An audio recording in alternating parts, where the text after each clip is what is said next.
لیکن تجھے پتہ نہیں کہ یہ کسی ماں کا بیٹا ہے، پتہ نہیں کسی بیوی کا شوہر ہے۔ ایک ہمارے دوست ہیں، بزرگ ہیں، ان کا داماد فوت ہو گیا، نشہ کرتا تھا، تو میں تعزیت کرنے ان کے گھر پہنچا تو کھڑے ہو گئے ہاتھ باندھ کے، کہنے لگے حضرت صاحب باقی ساریاں گلاں چھڑ دیو، صرف نشے تے تقریر کریا کرو۔ وہ جب جیتا تھا تو تب بھی اس کے بچے یتیم ہی تھے، یتیم ہی تھے۔ میری بیٹی جب میرے گھر آتی تھی اور میں اپنے پوتوں کے اترے کپڑے اسے پہننے کو دیتا تھا تو میرا کلیجہ پھٹتا تھا، اور میری بیٹی اس کی زندگی میں بھی بیوہ کی زندگی گزار رہی تھی، وہ میری بہوؤں کے اترے ہوئے کپڑے پہنتی تھی۔ کوئی دعا کرو، کوئی جلسے کرو، یہ لت ختم ہو جائے۔ اور کہنے لگا اب میرے وہ چلا تو گیا ہے، دادا دادی اس کے پہلے کوئی نہیں، چچا ہے کوئی نہیں، جب تک تو میں زندہ ہوں ان نواسوں کو کوئی روٹی کا لقمہ، کوئی کپڑا مل جائے گا، لیکن سوچتا ہوں میں بوڑھا ہوں، مر گیا تو ان کو کوئی پوچھے گا بھی نہیں، کون ان کی خبر۔ اتنا ظلم اس قوم سے، اتنی زیادتی، اور آرام سے لکھ کر لوگ گزر گئے کہ یہ 70 لاکھ ہے، ان کا درد تو سمجھو، تکلیف تو سمجھو۔ 7 فٹ کا سونا جوان اور نشے کا عادی ہے تو کسی نالی میں پڑا ہوا ہے۔ اور میں نے کہا اس قوم کے ساتھ اس سے بڑا بھیانک مذاق کیا ہوگا۔ کوئی دانشور تھا بڑا ظالم، اس ظالم سے کوئی مشورہ لینے آیا، اس نے آ کے کہا تو بڑا ظالم ہے، بڑے کڑوے مشورے دیتا ہے، میرا ایک دشمن ہے، میں اس سے بدلہ لینا چاہتا ہوں، میرا دل کرتا ہے اس کا بچہ قتل کر دوں تاکہ وہ تڑپے۔ تو ظالم نے کہا اسے قتل نہ کر، وہ تو اس کا باپ 2-4 مہینے رو کے چپ کر جائے گا، پھر میں سخت سزا دینا چاہتا ہوں، مشورہ دے۔ تو اس نے کہا اس کے بچے کو نشے پہ لگا دے، جس کا بچہ نشہ کرے گا وہ باپ روز مرے گا، روز جیے گا، وہ ماں روز مرے جیے گی، نشے پہ لگا دے۔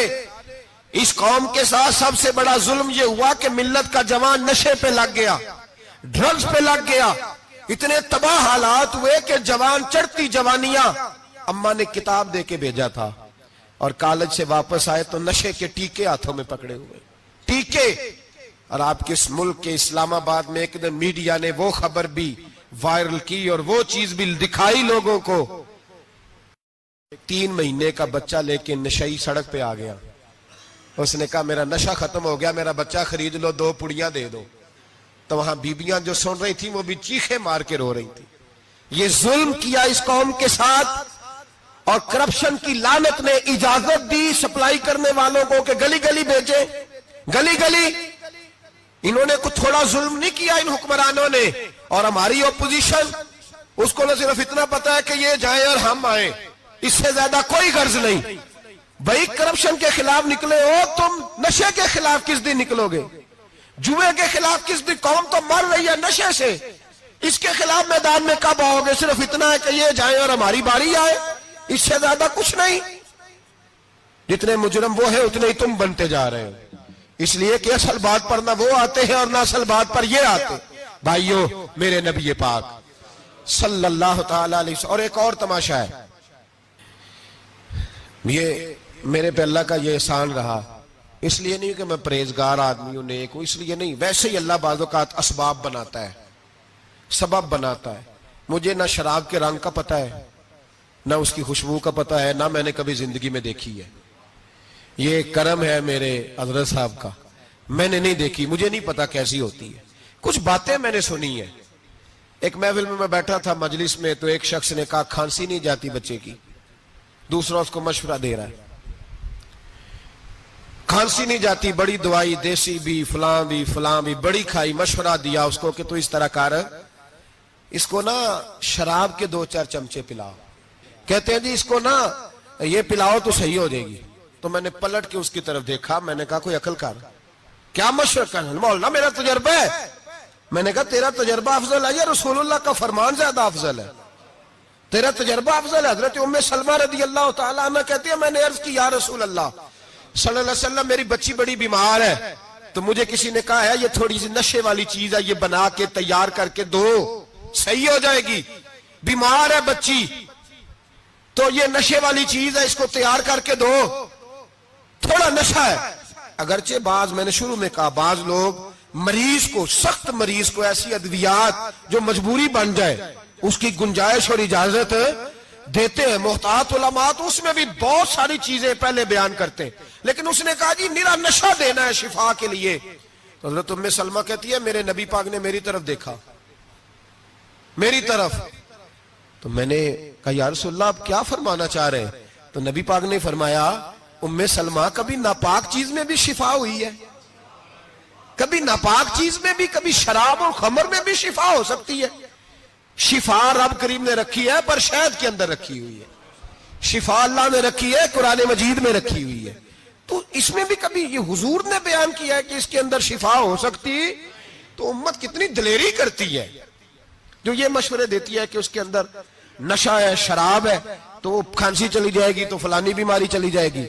نہ آؤ ان چیزوں پہ، نہ اپنے ایمان کو خرابی دو، اور نہ ایسی باتیں کرو جس سے کہ ڈائریکٹ رسول اللہ صلی اللہ علیہ وسلم کے واضح ارشادات کی مخالفت ہو. میرے نبی پاک صلی اللہ علیہ وسلم نے فرمایا. اور پھر کچھ لوگ کہتے ہیں تھوڑی پی ہے جی.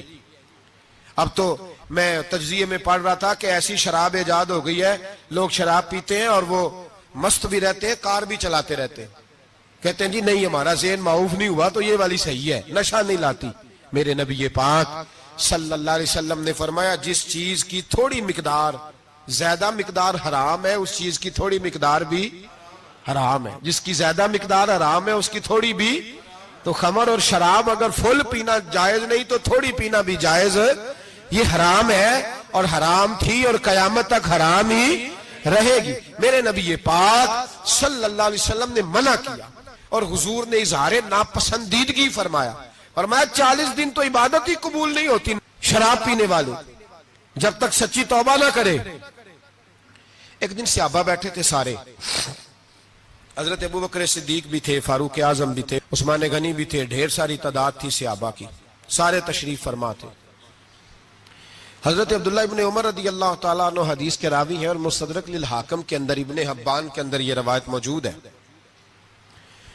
فرماتے صحابہ نہ بات کر رہے تھے اور بات یہ کر رہے تھے کہ یار لوگوں کو گناہوں سے کیسے روکا جائے،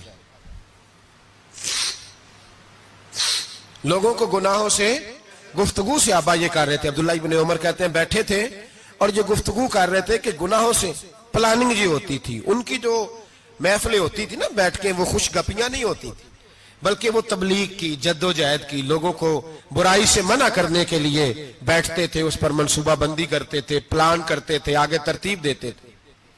گفتگو ہو رہی تھی تو اب آپس میں بات ہونے لگی کہ کون سا گناہ زیادہ برا ہے جس پر سب سے پہلے کام کیا جائے. تو دور ایک صحابی بیٹھے تھے، ان کا نام تھا عبداللہ ابن عمر. ایک عبداللہ بن عمر ہے اور ایک عبداللہ ابن عمر ہے. حضرت عبداللہ ابن عمر دور بیٹھے تھے، بڑے سمجھدار سیانے باریک بین آدمی تھے. تو حضرت عمر فاروق اپنے بیٹے سے کہنے لگے جا عبداللہ ابن عمر سے پوچھ کے آ کہ سب سے سخت گناہ کون سا ہے. توجہ ہے میرے بھائیوں، ادھر دیکھیے گا میری جانب. پوچھ کے آ کہ سخت گناہ کون سا ہے. عبداللہ بن عمر رضی اللہ تعالیٰ عنہ کی خدمت میں جب عبداللہ ابن عمر گئے تو جا کے کہنے لگے کہ صحابہ پوچھتے ہیں کہ آپ نے زیادہ وقت گزارا ہے نبی رحمت صلی اللہ علیہ وسلم کے پاس، تو بتلائیے برا گناہ کون سا ہے، سب سے سخت گناہ، تاکہ سب سے پہلے اس پر پابندی لگائی جائے، اس پر محنت کی جائے. تو حضرت عبداللہ ابن عمر کہنے لگے صحابہ کو جا کے بتا دو کہ سب سے برا گناہ شراب پینا ہے، سب سے برا گناہ. اور یہ ام الخبائث ہے، برائیوں کی جڑ ہے، گناہوں کی ماں ہے، یہ بنیاد ہے. باقی گناہ اسی سے شروع ہوتے ہیں. کہتے ہیں میں نے آ کے بتایا تو حضرت ابو بکر صدیق رضی اللہ تعالیٰ عنہ سیدنا فاروق اعظم کہنے لگے خود جاتے ہیں، ان کے پاس خود جاتے ہیں، چونکہ ہم نے بات سننی ہے ہم خود جاتے ہیں اور ان سے جا کر کے سوال کرتے ہیں کہ اگر آپ کو اس تفصیل کا پتہ ہے نا تو اس کے پیچھے بھی کوئی تفصیل ہوگی جو میرے نبی پاک نے بیان کی ہوگی صلی اللہ تعالی علیہ وسلم. اس تفصیل کا بھی آپ کو پتہ ہوگا جو نبی پاک نے بیان کی ہوگی، اس بات کے پیچھے جو بیک گراؤنڈ ہے، جو پس منظر ہے. فرماتے ہیں کہ ہم اٹھے، عبداللہ ابن عمر کے پاس گئے، ان سے جا کے پوچھا کہ جناب آپ نے یہ تو فرمایا ہے شراب ام الخبائث ہے، تو اس کے پیچھے پس منظر کیا ہے؟ تو عبداللہ ابن عمر کہنے لگے یہ میں نے اپنے پاس سے نہیں کہا، یہ میں نے نبی پاک سے سنا ہوا ہے حضور سید عالم صلی اللہ علیہ وسلم بیٹھے تھے تو حضور نے فرمایا شراب یہ نشہ یہ برائیوں کی ماں ہے. اور پھر حضور نے ایک مثال بیان فرمائی. نبی رحمت علیہ السلام نے فرمایا بنی اسرائیل کا ایک واقعہ ہے. ایک خوبصورت جوان تھا تو ایک عورت کا دل آ گیا اس پر.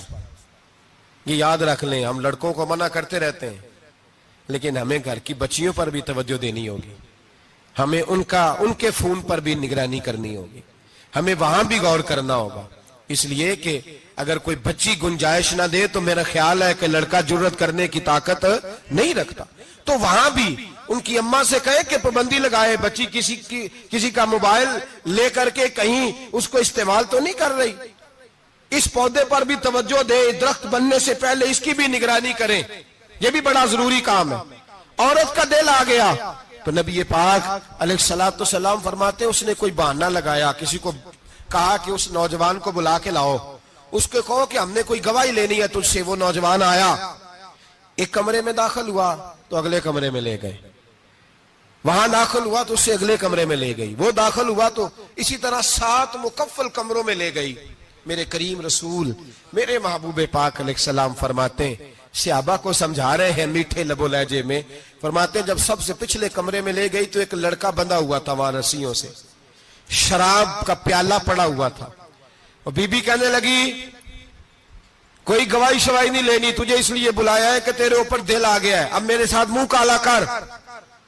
تو وہ جوان کہنے لگا نہیں, میں نے اپنے نفس کو پاک رکھا ہوا ہے, میری نظر بھی پاک ہے, دل بھی پاک ہے, اور اس کی برکت یہ ہے کہ رب نے میری روح کو بھی پاک رکھا ہوا ہے, تو میں یہ حرکت نہیں کر سکتا. پاک لوگ پلید کاموں کی جانب توجہ نہیں کرتے, میں یہ حرکت نہیں کر سکتا. اقبال نے اپنے بیٹے کو دعا دی تھی, اس نے کہا تھا حیا باقی نہیں ہے زمانے کی آنکھ میں, خدا کرے کہ رہے تیری جوانی بے داغ, خدا کرے کہ رہے تیری جوانی بے داغ. کہا میرے ساتھ منہ کالا کر, اس نے کہا میں نہیں کرتا. کہنے لگی چل پھر اس کو قتل کر, اس کو میں نے باندھا ہوا. اس نے کہا میں قتل کیوں کروں, میری کیا دشمنی ہے. کہا پھر شراب پیو, کہا میں شراب بھی نہیں پیتا. تو کہنے لگی اب تو میں نے تجھے اپنے چنگل میں پھانس لیا ہے, اب تو یہاں سے بچ کے جا نہیں سکتا, اور اگر تو باہر جائے گا تو میں شور کروں گی, لوگ جمع کروں گی, اس نے میری عزت آبرو پہ ہاتھ ڈالا ہے, تو بچ تو نہیں سکتا, ایک کام تو کرنا پڑے گا. محبوب فرماتے اس نوجوان نے سوچا کہ زنا بھی بہت بڑا جرم ہے, قتل بھی بہت بڑا گناہ ہے, چلو اب مجبوری ہے تو شراب پی لیتا ہوں. لیکن وہ سمجھا نہ کہ شراب تو بنیاد ہے. اس نے ایک پیالہ جو پیا, کہنے لگا ایک اور دے دو, دوسرا پیا تو کہنے لگا ایک اور دے دو. اب 3 پیالے 3 بوتلیں شراب جو پی چکا تو خماری چڑھ گئی. اب اس عورت کے قریب جانے لگا کہ میں تیرے ساتھ زنا کروں گا. اس نے کہا جب تک میں قریب نہیں آنے دوں گی جب تک تو اسے قتل نہ کرے. اس نے اسے قتل بھی کیا, زنا بھی کیا. تو محبوب فرمانے لگے یہ قتل اور زنا جو ہوا ہے تو یہ شراب کی وجہ سے ہوا ہے. گویا شراب وہ جرم ہے جو قتل بھی کرائے گی, جو زنا بھی کرائے گی. اور اگر آپ نشئی کو دیکھیں, اگر آپ شرابی کو دیکھیں تو کیا وہ ڈکیتیاں نہیں کرتا پھرتا, وہ چوریاں نہیں کرتا, وہ اپنی ہی ماں کا زیور نہیں بیچ آتا, وہ اپنی ہی بہن کا پڑا ہوا جہیز نہیں بیچ آتا, وہ اپنے ہی گھر میں ڈاکے نہیں ڈالتا, وہ اللہ کے گھر مسجد میں آ کر کے چوری نہیں کرتا. وہ صرف اس لیے کرتا ہے کہ یہ نشہ, یہ شراب, یہ ماں ہے گناہوں کی, یہ جڑ ہے. ملت کے لوگوں یاد رکھو, اس امت اس پاکستان کے ساتھ جہاں بہت سارے ظلم ہوئے, وہاں بڑا ظلم یہ ہے کہ بہت بڑا طبقہ جوانوں کا نشے کا عادی ہے. وہ نشہ انہیں عشق مجازی اور عورتوں کے عشق کی جانب لا رہا ہے. وہ نشہ چوریاں کرا رہا ہے, قتل کرا رہا ہے, ڈکیتیاں کرا رہا ہے. بہت بڑے ظالموں نے بہت بڑے ہاؤس بنائے ہوئے ہیں جن کے اندر شراب فراہم کی جاتی ہے, نشہ دیا جاتا ہے. میں نے تو ایسے ایسے لفظ سنے کہ الیکشن کے دنوں میں ووٹ لینے کی خاطر سیاستدان انہیں نشہ فراہم کرتے ہیں, انہیں باندھ کے رکھتے ہیں, روز تمہیں پڑیا ملے گی, ووٹ ہمیں ڈالنا. اتنا ظلم, اتنی زیادتی, اتنا جبر, ایک انسان کے ساتھ کھیلنا. لوٹ آؤ, پکڑو ان کا دامن, اپنے گھروں کو بچاؤ, اپنے دوستوں کو بچاؤ. جاگو جاگو امت کے لوگوں جاگو. میرے نبی پاک صلی اللہ علیہ وسلم کے کلمہ گو لوگوں کو بچاؤ. ان پر اگر سختی کرنی پڑتی ہے تو کرو, پیار کرنا پڑتا ہے تو کرو, محنت کرو, جدوجہد کرو.